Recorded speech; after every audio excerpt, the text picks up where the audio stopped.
Hi mga ka-Ronbel! Kumusta yung Sabado? Kalma ra ba gihapon ang tanan sa bagyo? Kay ni kalma ra gyud ang bagyo sa kaluoy sa Ginoo. Sa pag-usap, ihikling ang sayop nga pagtuo. Kay Sabado, mag-enjoy dapat ang mga tao. Og hinaot karon nag-relax ra mo. Samtang nagtan-aw sa kong luto, nga mao ang pork chop ko. Og wa to tuyo ang nga na-rhyme ra to. Bitaw, ang pork chop kay gikan bitaw siya sa loin cut taken perpendicular to the spine of the pig and usually kay rib or part of the vertebra siya.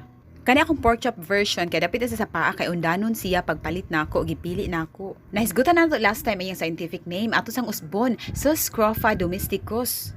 Nya kaning karniha kay naagi siya benepisyo kay niingon ang healthline.com nga gi-review ni Catherine Marengo LDN RD na siya anti-inflammatory ug antioxidant properties. Taas siya sa zinc, na siya good amounts of iron, potassium, magnesium, a complete source of high quality protein.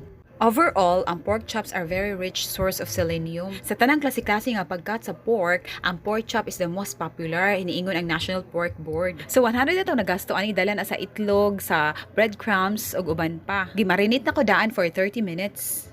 Maong grabe siya kalami plus ang sauce pa. Wow! Super happy na ang Saturday lunch nako. Happy lunch ninyo, mga kina-Ronbel Gums!